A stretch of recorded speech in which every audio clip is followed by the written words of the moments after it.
Good morning, কেমন আছো সবাই?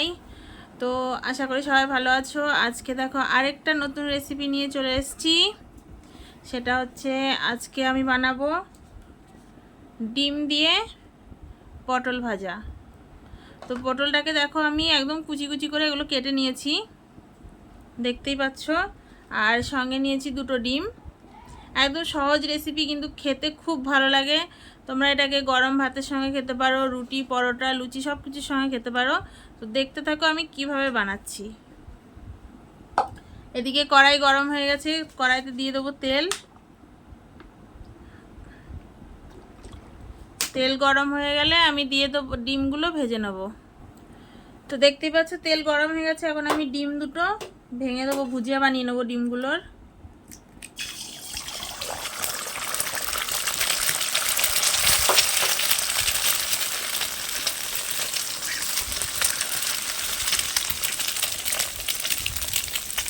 হালকা করে একটু লবণ দিয়ে দেবো, দিয়ে ডিমটা ভুজিয়া বানিয়ে নেবো ভেঙে।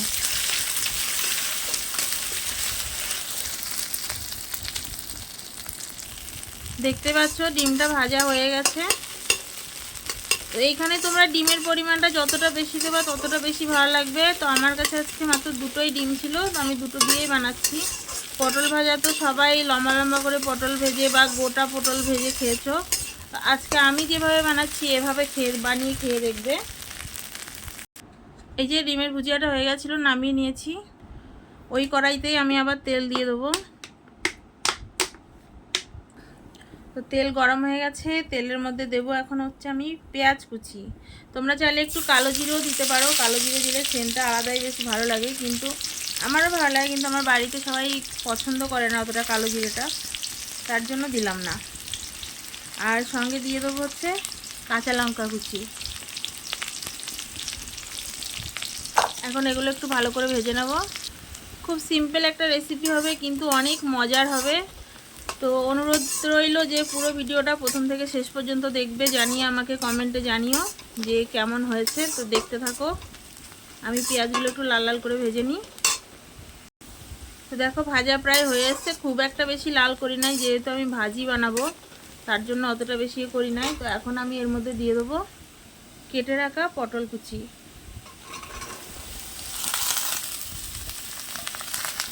বেশ দেখতে অনেকটা পরিমাণ লাগছে, কিন্তু এগুলো কমে যাবে।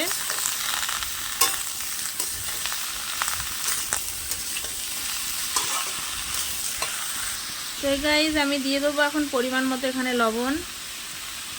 ভাজি তো কমে যাবে, তার জন্য লবণের পরিমাণটা একটু কম দিতে হবে।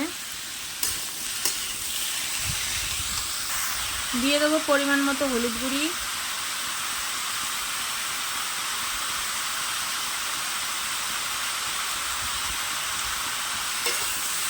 একটু ভালো করে মিক্স করে নেবো হলুদটা।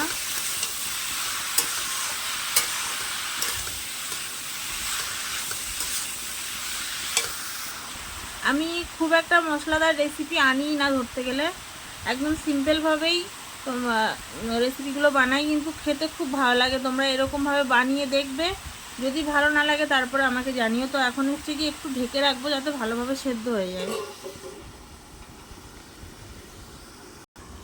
তো চলো বন্ধুরা দেখে নিই যে কতটা কি হয়েছে, ঢাকনাটা তুলে দেখে নিই। দেখো অনেকটা সেদ্ধ হয়ে গেছে। কতটা কমে গেছে বলো, প্রথমে কতটা ছিল। এখন আর আমি ঢাকবো না, এগুলোকে এভাবে ভাজা করব। বেশি ঢাকলে আবার জল বেরিয়ে যাবে। এখন এভাবেই ভেজে নেবো এগুলোকে। একটু ছড়িয়ে ছড়িয়ে দেবো যাতে জলটা টেনে যায়। হালকা একটু দেখো ভিজা ভিজা হয়েছে। তো দেখতেই পাচ্ছ অনেকটা প্রায় ভাজা ভাজা হয়ে এসেছে, জলটা পুরো টেনে গেছে দেখো। কিন্তু এগুলোকে এখনও অনেক টাইম ভাজতে হবে। একটা কথা বলি, যাদের বাড়ির বাচ্চারা পটল খেতে চায় না, অনেক বাচ্চা কাচ্চাই এখন মানে পটল খেতেই চায় না, তো তাদের জন্য তোমরা এইরকমভাবে ভাজিটা বানাতে পারো। মানে তাদেরকে জানাবে না যে এটা পটল ভাজা, ঠিক আছে? তো এরকমভাবে আমি যেমনভাবে বানাচ্ছি রেসিপিটা আগে ফুল দেখবে, তারপরে এরকমভাবে বানিয়ে বাচ্চাদেরকে খেতে দেবে, দেখবে তারা অনেক মজা করে নিমিষেই শেষ করে ফেলবে। কিন্তু তাদেরকে প্রথমে জানানো যাবে না যে এটা পটল ভাজা, বলতে হবে যে তোমরা খেয়ে দেখো, খেয়ে তারপরে বলো। যদি বলতে না পারে তারপর তোমরা জানাও যে এটা কী খেয়েছে, দেখবে ওরা অনেক মজা করে নিমিষেই খেয়ে শেষ করে দেবে, বুঝতেই পারবে না যে এটা পটল ছিল। আর আমার বাড়ির বাচ্চাগুলো কেমন বলো তো, আমার বাড়ির বাচ্চাগুলো, আমার ছেলে দুটো কম বেশি সব কিছুই খায়, কারণ ওদেরকে ছোটোবেলা থেকে ওরকমভাবে আমি সব কিছু খাইয়েছি। যেমন বলো, যেমন অনেক বাচ্চা কাচ্চা দেখি একদম লঙ্কা খেতে চায় না, লঙ্কাটা হচ্ছে কেমন, সব কিছু নিজের কাছে, বাবা মা ছোটোবেলা থেকে যদি সেরকমভাবে খাওয়ানোটা অভ্যেস করায় অবশ্যই তারা খেতে শিখবে। তো আমার ছেলে দুটোকে একদম ছোট থেকে লঙ্কা খাওয়া শিখিয়েছি। তো যেহেতু আমরাও লঙ্কাটা একটু বেশি খাই, এর জন্য যাতে ওদের প্রবলেম না হয় আর আগে গিয়ে, যার জন্য ছোটোবেলা থেকে সব সবজি, সব রকম মাছ মাংস, একটু ঝাল সব কিছু খাওয়া শিখিয়েছি। তো ওদেরকে নিয়ে আমি কোথাও গেলেও আমার একটুকু প্রবলেম হয় না। আমি দেখতেই পাও যেরকম রান্না বান্না করি সব কিছু আমার ছেলেরাই খায়, আমরাও খাই, ওদেরও প্রবলেম সেরকম একটা হয় না। আর দেখো ভাজাগুলি, দেখো এক কড়াই ছিল, এখন কতটা কমে গেছে ভাজতে ভাজতে, আরও কমে যাবে।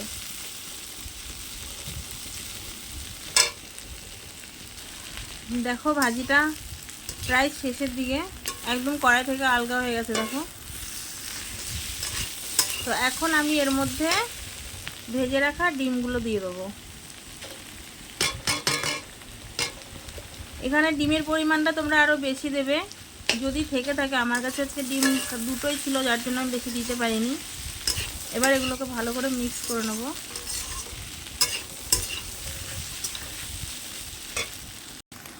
বা ডিমের পরিবর্তে তোমরা যদি ডিম না থাকে, চিংড়ি মাছ থাকলে চিংড়ি মাছ দিয়ে ভাজা করতে পারো, সেটা আরও বেশি মজার হবে। এটাও অনেক ভালো, কিন্তু সেটার টেস্টটা পুরো আলাদাই হয়ে যাবে, কিন্তু আরও ভালো লাগবে বেশি। তো এই গাইস দেখতেই পাচ্ছ আমার পটল ডিম দিয়ে পটল ভাজাটা কত সুন্দর ভাজি হয়ে গেছে। তো তোমরা যারা বানাবে এই রেসিপিটা দেখে তাদেরকে বলবো যাতে যখন ভাজিটা করবে কোনো যাতে জল না থাকে, জল ভাবটা যাতে না থাকে, এমনভাবে ভাজা করবে যাতে পুরো কড়াই থেকে দেখো একদমই আলগা হয়ে যাচ্ছে, কোনো কিছু লেগে নেই। আর জল ভাব যদি থাকে একদমই ভালো লাগবে না খেতে। দেখো আমার একদম মানে শেষের মুহূর্তে ভাজিটা হয়ে গেছে। আর একদম সিম্পলভাবে বানানো, কিছুই লাগবে না, কিন্তু বিশ্বাস করবা তোমাদেরকে বলে বোঝাতে পারবো না, ডিমের আর পটলের এত সুন্দর একটা সুগন্ধ, এত সুন্দর একটা সেন্ট বেরিয়েছে, তোমরা নিজেরা না বানালে মানে বুঝতে পারবে না, বা আমিও বলে বোঝাতে পারবো না। তো এইটুকু তোমাদের কাছে রিকোয়েস্ট করব যে যারা যারা আমার ভিডিওটা দেখছো, কম বেশি সবার ঘরেই পটল ডিম এগুলো তো থাকেই। তো বিশ্বাস করো আর না করো, অন্তত আমার রিকোয়েস্টে একবার এভাবে ভাজিটা করে দেখবে।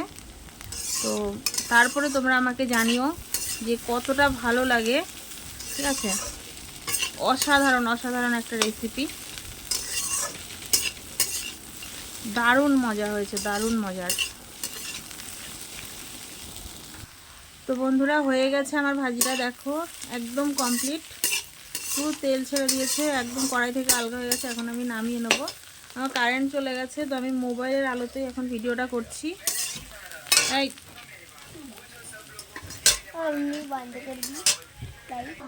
এই যে দেখতে পাচ্ছ ভাজিটা পুরো কমপ্লিট, কত সুন্দর লাগছে কালারটা দেখো, আর সেন্টটা এত সুন্দর বেরিয়েছে, মানে তোমরা নিজেরা না বানালে তোমাদেরকে বলে বোঝাতে পারবো না। আর আমার রেসিপিটা যদি ভালো লেগে থাকে লাইক কমেন্ট শেয়ার করে পাশে থেকো। থ্যাংক ইউ সো মাচ ভিডিওটা শুরু থেকে শেষ পর্যন্ত দেখার জন্য।